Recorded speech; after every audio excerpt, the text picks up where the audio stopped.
अस्सलाम वालेकुम जी। उम्मीद है आप तमाम स्टूडेंट्स खैरियत से होंगे। मेरा नाम मोहम्मद उमर खान है और आप देख रहे हैं लर्नअप पाकिस्तान।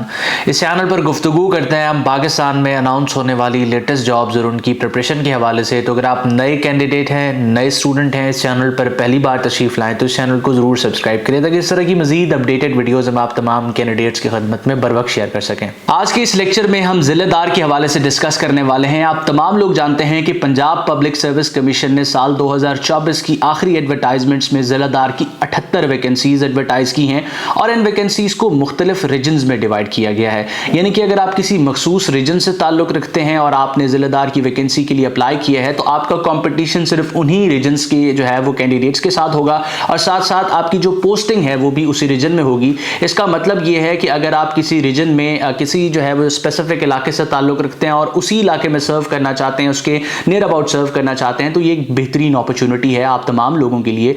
अब जब अप्लाई स्टूडेंट्स कर लेते हैं और उसके बाद जो दूसरा मरहला होता है और सबसे इंपॉर्टेंट मरहला होता है वो होता है किसी भी वैकेंसी की तैयारी का।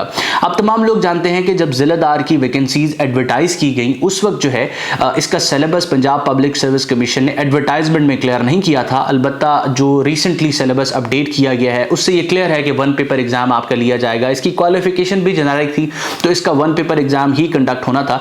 अब वन पेपर एग्जाम में 10 सब्जेक्ट्स होते हैं, आप तमाम लोग जानते हैं, और वो 10 सब्जेक्ट्स बड़े ही जेनेरिक होते हैं। अब यहाँ प्रिपेयर करने वाले कैंडिडेट्स की दो कैटेगरीज हैं। पहली कैटेगरी तो उन कैंडिडेट्स की है जो ऑलरेडी वन पेपर एग्जाम में अपेयर हो रहे हैं, वन पेपर एग्जाम को क्लियर कर चुके हैं या मुख्तलिफ वैकेंसीज में ऑलरेडी अपेयर हो चुके हैं। उनको तो आइडिया है कि वन पेपर एग्जाम जो है किन सब्जेक्ट्स पर मुश्तमिल है और साथ साथ जो है वो इसमें इसको किस तरह से प्रिपेयर करना है और किस नेचर के क्वेश्चंस आते हैं।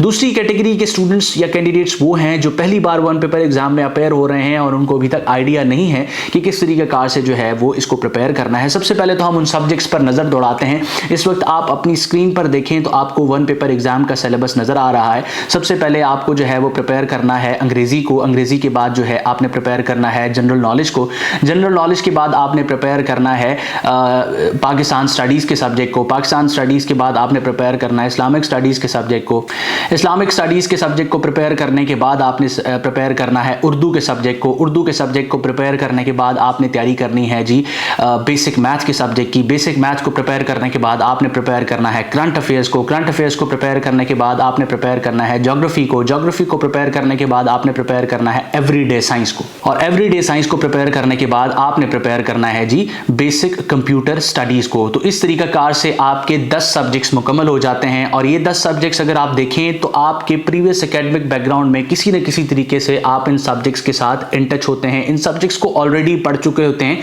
यानी कि आप इन सब्जेक्ट्स के बेसिक्स को जानते होते हैं। तो अब यहाँ पर सवाल ये है कि अब दोबारा से अगर एक कैंडिडेट तैयारी स्टार्ट करता है तो वो किस तरीके से तैयारी स्टार्ट करे। एक ओपिनियन सर्कुलेट करते हुए तो आपको ये मिलती है कि सिर्फ पास्ट पेपर्स को कर लिया जाए तो पास्ट पेपर को करने से आपका पर्चा मुकम्मल तौर पर हल हो जाता है।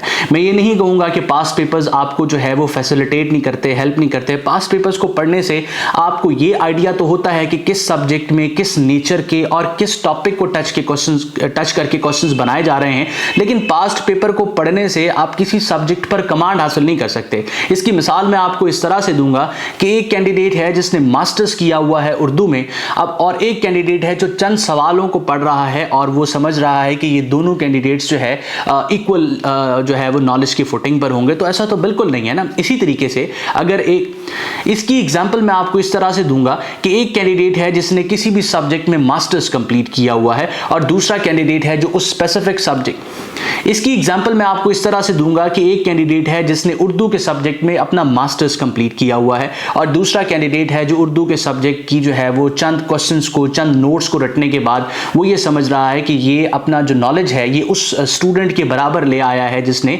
उर्दू के सब्जेक्ट में मास्टर्स किया हुआ है। आप तमाम लोग इस चीज़ से वाकिफ हो चुके होंगे कि ऐसा तो पॉसिबल नहीं है कि एक बंदा उस सब्जेक्ट को डेडिकेटेडली पढ़े और दूसरा बंदा जो है सिर्फ और सिर्फ चंद नोट्स को पढ़ ले, तो दोनों का नॉलेज बराबर नहीं हो सकता। बच्चा, दोनों की कमांड ओवर द सब्जेक्ट जो है वो इक्वल नहीं हो सकती। इसी तरीके से एक बच्चा अगर एक सब्जेक्ट को थॉरली पढ़ता है, उस सब्जेक्ट को टॉपिक्स में डिवाइड करता है, उसकी एक जो है बेसिक आउटलाइन बनाता है और उस सब्जेक्ट को कंप्लीटली पढ़ने की कोशिश करता है, उसके नॉलेज में और दूसरे कैंडिडेट के नॉलेज में जो सिर्फ और सिर्फ उस सब्जेक्ट का ओवरव्यू कर रहा है, उसके चंद निकात को पढ़ रहा है, उससे चंद क्वेश्चंस को पढ़ रहा है, तो क्या इन दोनों सब्जेक्ट्स का, इन दोनों स्टूडेंट्स का उस सब्जेक्ट के हवाले से नॉलेज इक्वल होगा? बिल्कुल नहीं। इसी तरीके से अगर आप सिर्फ एमसीक्यूज को पढ़ लेते हैं जो पास्ट पेपर्स के अंदर पूछे गए हैं, तो आपको ये तो पता चल जाएगा कि इस सब्जेक्ट में कौन से टॉपिक्स हैं जो पूछे जा रहे हैं या कौन से क्वेश्चंस हैं जो इंपॉर्टेंट हैं, लेकिन आपको कभी भी उस सब्जेक्ट के ऊपर कमांड नहीं होगी। और अगर एग्जामिनर थोड़ा सा ट्रिकी पेपर बनाएगा तो आप तमाम लोग कंफ्यूज हो जाएंगे।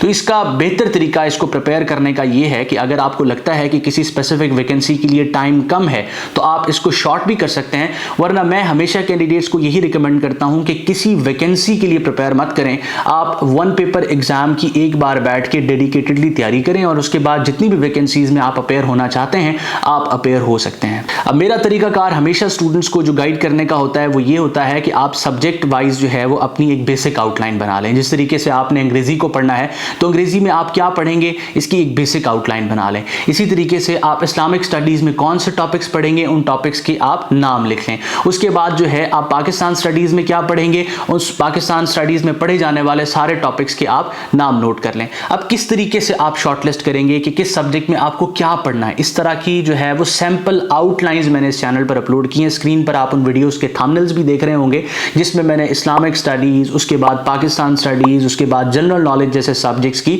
आउटलाइंस बना के आपको बताया है कि किस तरीके से किसी सब्जेक्ट की आउटलाइन बनाई जाती है। इन वीडियोस के लिंक आपको डिस्क्रिप्शन में भी मिल जाएंगे। अब ये हार्डली आपका 1 से 2 दिन कंज्यूम करेंगे जिससे आप हर सब्जेक्ट की एक बेसिक आउटलाइन बना चुके होंगे। कुछ बच्चे यहां पर कहेंगे कि इस तरीके से अगर हम प्रिपेयर करते हैं तो हमें 4 से 5 महीने लगते हैं, और कुछ लोगों को 4 से 5 महीने में भी ये पॉसिबल नहीं लगता। दर हकीकत इतना मुश्किल नहीं है।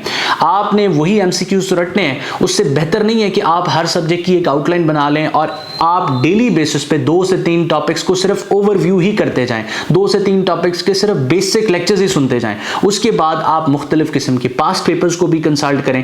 पास्ट पेपर से आपको आइडिया हो जाएगा कि आपने किस हद तक चीज़ों को पढ़ लिया है, जो चीज़ें आपसे, अच्छा उन पास्ट पेपर्स को सिर्फ और सिर्फ आप इस तरीके से यूज़ करें कि आप अपनी सेल्फ असेसमेंट कर रहे हो।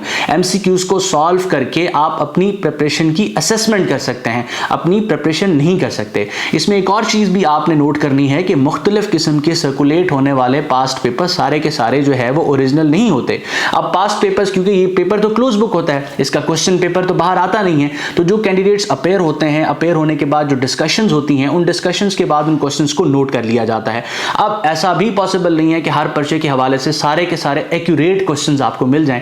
हो सकता है कि उसके अंदर 40 to 50% एक्यूरेट क्वेश्चंस हों और बाकी जो है वो मेड अप क्वेश्चंस हों। तो आपने कोशिश करनी है कि जो आपको ऑथेंटिक रिसोर्स मिलती है या मुख्तलिफ रिसोर्सेज आपको मिलती हैं वहां से पढ़ने की कोशिश करें, लेकिन इन क्वेश्चंस को सिर्फ आप अपनी असेसमेंट के लिए रखें। तैयारी करने का एक ही तरीका है और तैयारी करने का ये तरीका सबसे बेहतरीन तरीका है कि आप जो है वो सब्जेक्ट वाइज अपनी प्रिपरेशन करें। आप अपनी आउटलाइंस को लेंथी मत करें, आप उनको ब्रीफ रखें, लेकिन अपनी जो प्रिपरेशन है उसको आप टॉपिक वाइज करें। और जब आप अपनी तैयारी करें तो अपने सामने एक कंप्लीट जो है वो स्केड्यूल बनाएं और देखें कि आपके पास कितना अवेलेबल टाइम है। अभी इस वक्त अगर हम बात करें तो आपके पास अच्छा टाइम अवेलेबल है, आप इसकी ईजिली प्रिपरेशन कर सकते हैं। तो कोशिश करें कि सब्जेक्ट सबसे पहले वो स्टार्ट करें जो आपके लिए आसान है। आसान सब्जेक्ट से आप स्टार्ट करेंगे तो आपको कॉन्फिडेंस भी मिलेगा और साथ साथ आपकी ये जर्नी है ये स्मूथ हो जाएगी, आपकी एक हैबिट डेवलप हो जाएगी, जिसके बाद आप अपनी प्रिपरेशन को कंटिन्यूसली जो है वो लेके चल सकेंगे। इसके अलावा अगर आप वन पेपर एग्जाम के हवाले से अपने आप को अपडेटेड रखना चाहते हैं तो सिंपली लर्न पाकिस्तान कम्युनिटी को सब्सक्राइब करके इस कम्युनिटी का हिस्सा बने। और इसके साथ साथ जो डिस्क्रिप्शन है उसमें एक लिंक मौजूद है जिसको यूज करते हुए आप हमारे व्हाट्सएप चैनल का भी हिस्सा बन सकते हैं, जहां पर हम तैयारी के हवाले से भी अपडेट शेयर करते हैं। इसके अलावा आपको वन पेपर एग्जाम के हवाले से अप टू डेट रखते हैं। अपना बहुत सारा ख्याल रखें, दुआ में मुझे और मेरी टीम को जरूर याद रखें। अल्लाह हाफिज।